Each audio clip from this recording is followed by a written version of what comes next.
కొంతమంది మనుషులు ఉంటారు మన జీవితంలో సంతోషాన్ని, ఆనందాన్ని, మనశ్శాంతి లేకుండా చూస్తుంటారు. మనతోనే ఉంటూ మన నాశనాన్ని కోరుకునేటటువంటి ఆ 8 రకాల మనుషుల గురించి చెప్పనా? నెంబర్ 1, అసూయ పడేవాళ్ళు. కొంతమంది ఉంటారు మీ సక్సెస్ ని అస్సలు తట్టుకోలేరు.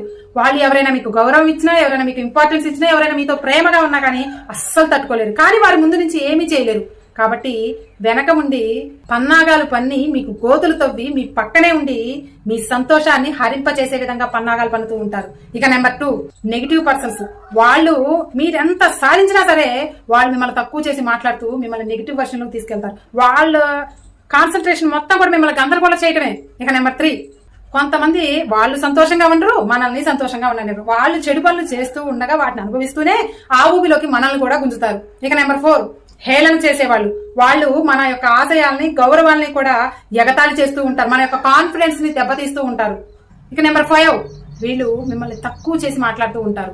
వీళ్ళు మిమ్మల్ని హేళన చేస్తూ నువ్వు ఇది సాధించలేవు, నీ వల్ల కాదు, నీకు అంత సీన్ లేదనుకుంటూ మనల్ని ఏ కాడికి కూడా వెనక్కి నెట్టేస్తూ ఉంటారు. చివరికి మనల్ని జీరో చేస్తుంటారు. ఇలాంటి వాళ్ళతో చాలా జాగ్రత్తగా ఉండండి. ఇక నెంబర్ 6, వీళ్ళు కపటలు, అంటే ఓసర వెల్లులు. మనం ముందు మీరు అంత ఇంత ఆహా ఓహో అని పొగుడుతూ ఉంటారు.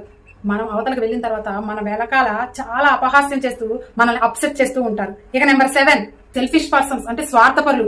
వాళ్ళ అవసరం వచ్చినప్పుడు మనం అంటే ప్రాణం ఇచ్చేలాగా నటిస్తూ ఉంటారు. కానీ వాళ్ళ అవసరం తీరిన తర్వాత చిన్నగా జారుకుంటారు. కానీ మనం వాళ్ళ కోసం అప్పటిదాకా నటించారు కదా, వాళ్ళ నటన మాయలో ఉండి మనం అప్సెట్ అవుతూ ఉంటాం. ఇంకా లాస్ట్ అండ్ ఫైనల్ 8 పాయింట్, సమయాన్ని వేస్ట్ చేసేవాళ్ళు. వీళ్ళు వాళ్ళ లైఫ్ ను మొత్తం టైం అంతా వేస్ట్ చేసుకుంటూ అనవసరమైన జీవితాన్ని గడుపుతూ ఉంటారు.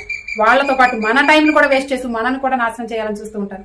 ఆఖరిగా మీ అందరినీ చేతులు జోడించి ప్రార్థిస్తున్నాను, ఈ 8 రకాల మనుషుల్ని దూరంగా పెడితేనే మీరు ఆనందంగా, సంతోషంగా మీ లైఫ్ ని హ్యాపీగా లీడ్ చేయగలుగుతారు.